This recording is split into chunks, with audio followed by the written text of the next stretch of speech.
Assalamualaikum warahmatullahi wabarakatuh. Perkenalkan, nama saya Tira Ajahra dari Fakultas Teknologi Informasi, Prodi Sistem Informasi, NPM 23066022121. Di sini saya akan mempresentasikan UTS Project mata kuliah Organisasi dan Arsitektur Komputer. Pada materi pertama, saya akan menjelaskan evolusi dan kinerja komputer. Komputer telah mengalami perjalanan panjang dari generasi awal yang menggunakan tabung vakum hingga teknologi mikroprosesor dan komputasi awan yang mendefinisikan era digital. Saat ini, evolusi teknologi komputer telah melampaui batas-batas yang sebelumnya tak terbayangkan. Dengan adanya evolusi dan peningkatan kinerja komputer, kita dapat melakukan lebih banyak hal dengan lebih cepat dan efisien daripada sebelumnya. Presentasi materi ini, saya akan menjelajahi bagaimana desain kinerja komputer telah berkembang seiring waktu, bagaimana perubahan ini memengaruhi kita bekerja, berkomunikasi, dan hidup secara keseluruhan di era digital ini. Untuk slide selanjutnya, saya akan menjelaskan generasi komputer. Generasi pertama yaitu tabung vakum. Komputer tersebut mulai dibangun pada 17 Mei 1943 sebagai proyek PX dan dibangun di Moore School of Electrical Engineering sejak pertengahan 1944 dan dioperasikan secara resmi sejak Februari 1946. Komputer generasi ini menggunakan tabung vakum untuk menyimpan data dan ukurannya memakan satu ruangan. Untuk selanjutnya, contoh komputer pada generasi pertama yaitu ada ENIAC atau Electronic Numerical Integrator and Calculator yang dikembangkan di Moore School of Electrical Engineering, University of Pennsylvania. Pembangunan dimulai pada tahun 1943, selesai pada tahun 1945. ENIAC diresmikan secara publik pada tanggal 14 Februari 1946. Lalu arsitektur von Neumann.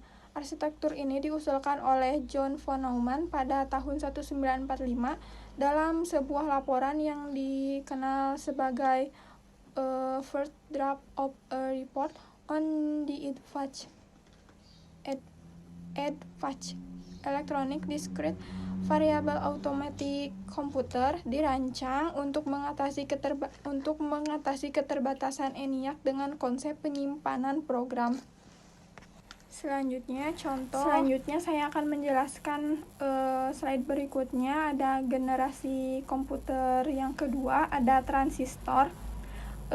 Transistor itu mulai digunakan di dalam komputer mulai pada tahun 1956 sebagai teknologi utama pengganti tabung vakum digunakan pada generasi pertama. Penggunaan transistor itu membawa revolusi dalam desain dan kinerja komputer dengan memungkinkan pembuatan komputer yang lebih kecil, lebih cepat, lebih andal, dan lebih hemat energi. Pada tahun 1965, hampir seluruh bisnis besar menggunakan komputer generasi kedua untuk memproses informasi keuangan. Selanjutnya saya akan mencontoh komputer generasi kedua, yaitu IBM 7060, dirilis pada tahun 1959. IBM 7060 adalah komputer ilmiah dan teknik yang digunakan untuk aplikasi penelitian dan pengembangan. Contoh selanjutnya ada generasi ketiga, sirkuit terpadu, berkembang pada akhir 1950-an hingga awal 1960-an, ditandai dengan adopsi teknologi sirkuit terpadu. Pengganti transistor yang digunakan pada generasi sebelumnya. Teknologi sirkuit terpadu pertama kali dikembangkan pada tahun 1950-an di laboratorium seperti Fairchild Semiconductor dan Texas Instruments. Selanjutnya ada generasi contoh komputer generasi ketiga. IBM System 360 diluncurkan pada tahun 1964. IBM System 360 adalah salah satu contoh terkenal dari komputer generasi ketiga. Ini adalah serangkaian komputer yang dapat disesuaikan untuk berbagai aplikasi bisnis dan ilmiah. Generasi ketiga komputer dengan penggunaan teknologi sirkuit terpadu membawa perubahan signifikan dalam komputasi. Ini juga memungkinkan komputer menjadi lebih kecil, lebih cepat untuk membuka jalan bagi perkembangan komputer mainframe, mini, dan mikro yang kita kenal saat ini. Contoh komputer generasi keempat ada mikroprosesor berkembang pada akhir 1970-an. Hingga saat ini ditandai dengan munculnya mikroprosesor sebagai alat teknologi utama. Mikroprosesor adalah chip tunggal yang mengintegrasikan semua fungsi CPU (Central Processing Unit) dalam satu unit kecil. Perkembangan ini membawa revolusi dalam desain komputer, memungkinkan munculnya komputer pribadi (PC) yang lebih terjangkau dan lebih mudah diakses oleh masyarakat umum. Untuk generasi keempat, contoh komputer generasi keempat ada IBM Personal Computer, IBM PC diluncurkan pada tahun 1981. IBM PC adalah salah satu contoh paling terkenal dari komputer generasi keempat. Ini adalah salah satu dari komputer pribadi pertama yang sukses secara komersial. Generasi keempat komputer dengan munculnya mikroprosesor dan komputer pribadi telah membawa perubahan yang mendalam dalam dunia komputasi dan dalam masyarakat secara keseluruhan. Memungkinkan terciptanya era informasi modern di mana teknologi komputer menjadi bagian integral dari kehidupan sehari-hari kita. Selanjutnya, contoh desain kinerja. Desain kinerja komputer melibatkan perencanaan dan implementasi fitur-fitur yang memungkinkan sistem komputer beroperasi secara efisien dan efektif, mencakup desain perangkat keras, perangkat lunak, serta infrastruktur dan arsitektur sistem secara keseluruhan. Desain kinerja yang baik membutuhkan pemahaman yang mendalam tentang karakteristik aplikasi yang dijalankan, penggunaan sumber daya yang optimal, dan strategi yang tepat untuk memaksimalkan kinerja sistem secara keseluruhan.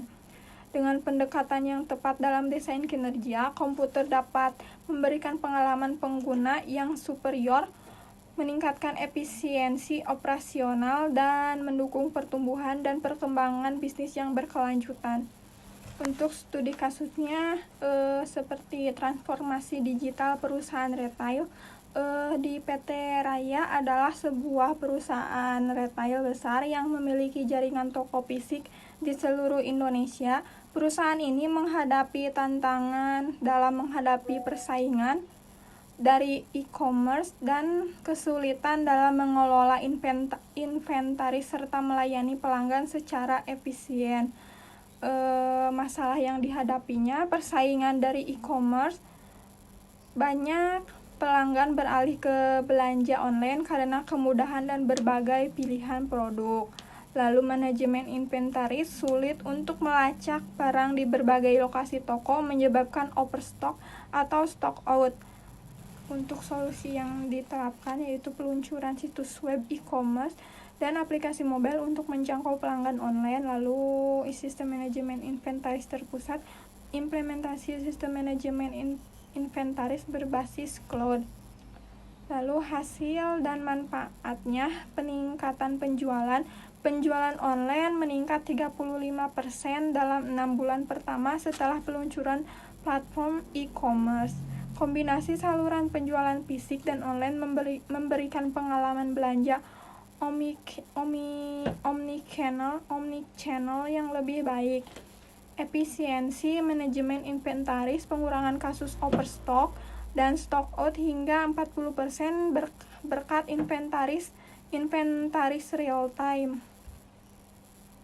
Untuk materi kedua yaitu representasi data komputer, berisi menjelajahi konsep-konsep dasar representasi data komputer, termasuk format-format data umum seperti ASCII, American Standard Code for Information Interchange, dan BCD, Binary Code Decimal, serta pentingnya pemahaman tentang format data dalam pengembangan perangkat lunak.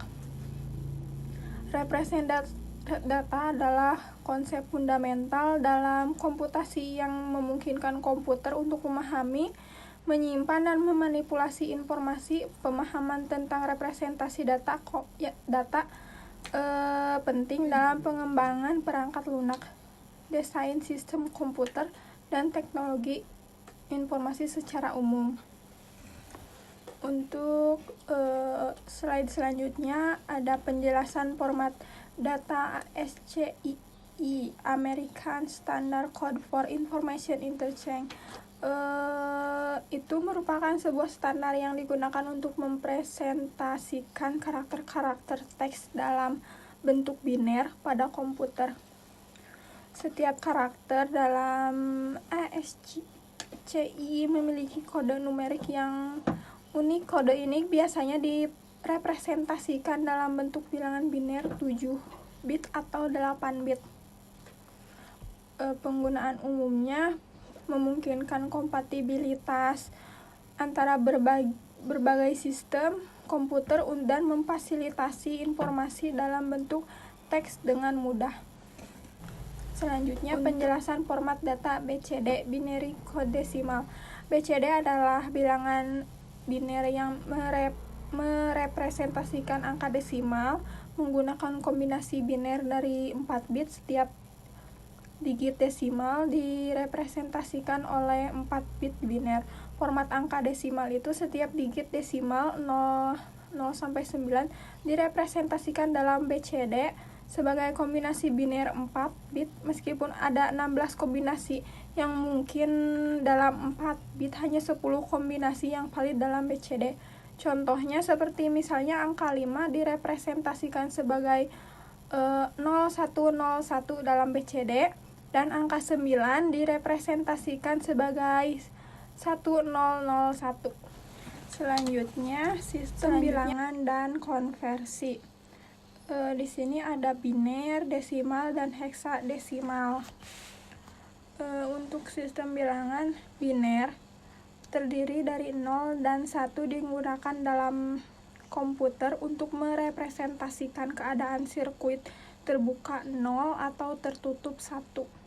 Lalu desimal terdiri dari 0 sampai 9 digunakan secara umum dalam kehidupan sehari-hari dan matematika. Lalu heksadesimal terdiri dari 0 sampai 9 dan A sampai F, representasi angka 10 hingga 15. Sering digunakan dalam program komputer karena representasinya yang kompak. Konversi bilangan.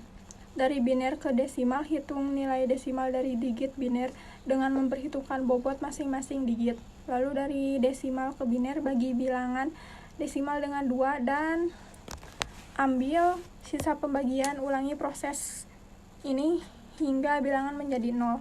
Manfaat konversi itu memungkinkan pemahaman dan manipulasi data dalam berbagai format, penting dalam pengembangan perangkat lunak dan pemrograman komputer. Lalu dengan pemahaman tentang sistem bilangan dan konversi bilangan, seseorang dapat mengerti bagaimana data direpresentasikan dalam berbagai format dan melakukan konversi antara sistem bilangan yang berbeda sesuai kebutuhannya. Slide terakhir saya akan memberikan contoh seperti misalkan berapa nilai biner dari bilangan 192.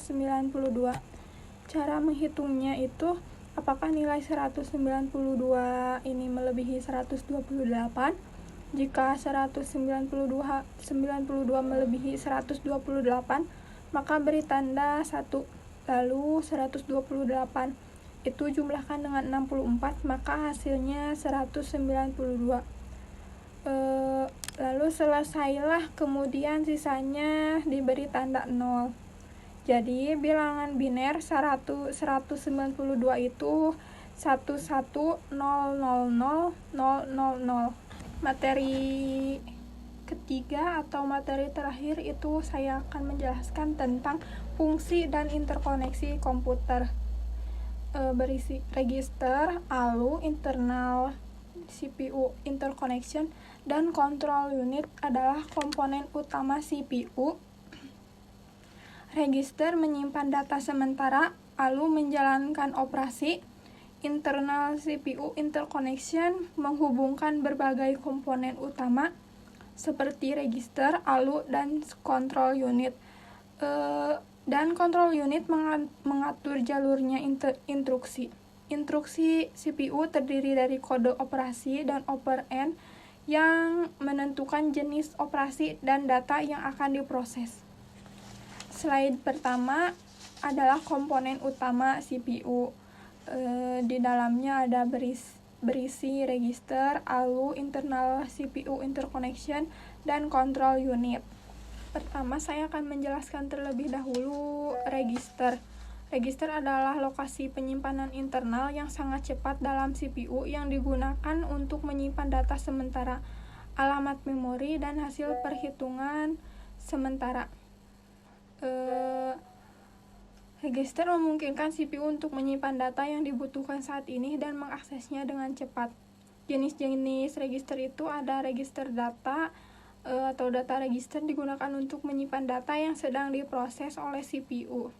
Misalnya ketika CPU melakukan operasi aritmatika atau logika, data yang sedang digunakan disimpan dalam register data.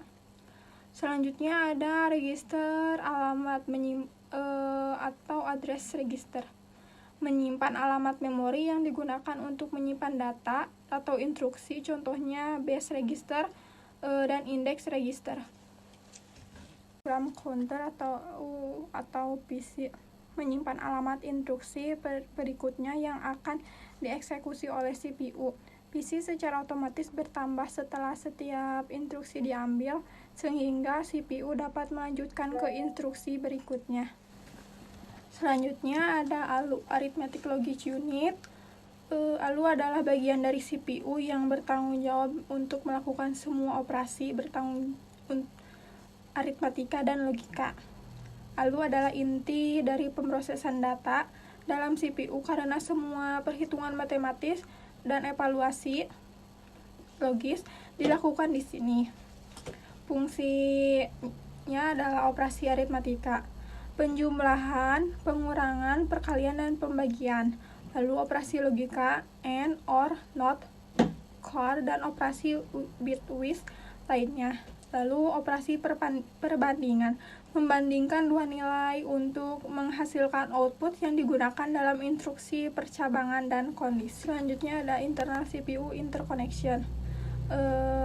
Itu adalah jalur komunikasi internal yang menghubungkan komponen-komponen CPU seperti register, ALU, dan control unit. Fungsinya adalah bus data, jalur yang digunakan untuk mentransfer data antara komponen-komponen CPU. Bus alamat. Lalu bus alamat, jalur yang digunakan untuk mentransfer alamat memori. Lalu bus kontrol, jalur yang membawa sinyal kontrol dan status dari control unit ke komponen lain dalam CPU. Selanjutnya control unit.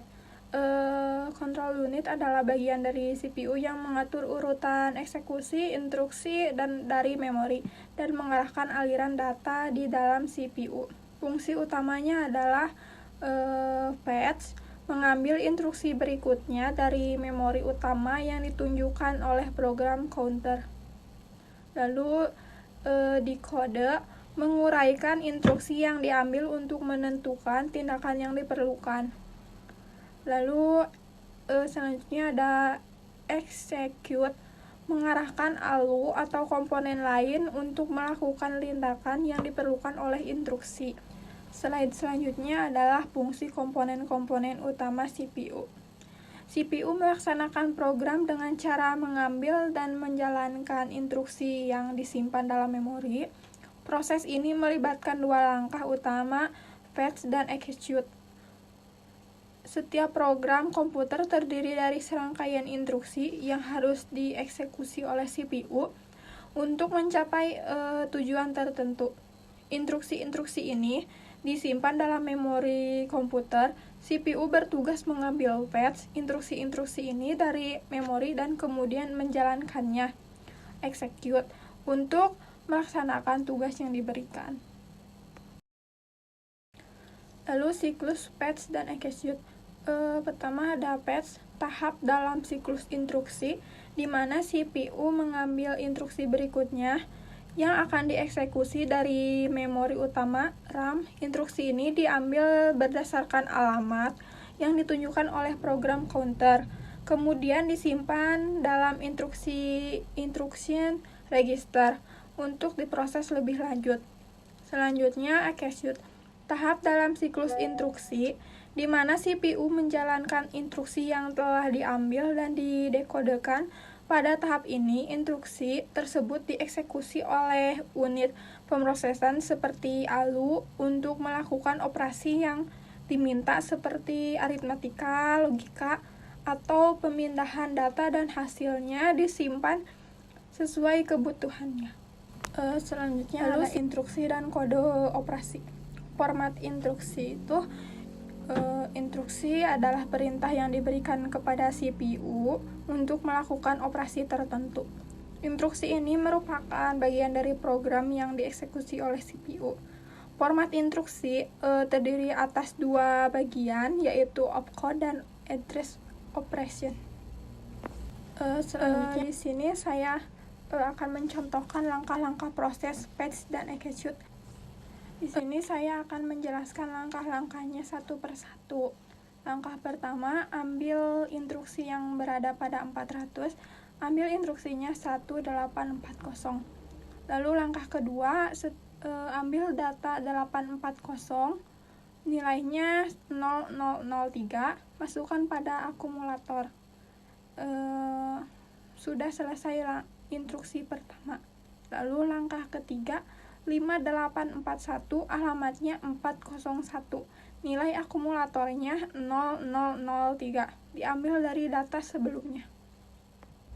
Lalu 5841 tambahkan nilai yang berada pada akumulator 0003 dengan data yang berada pada 841 0002, hasilnya 0005.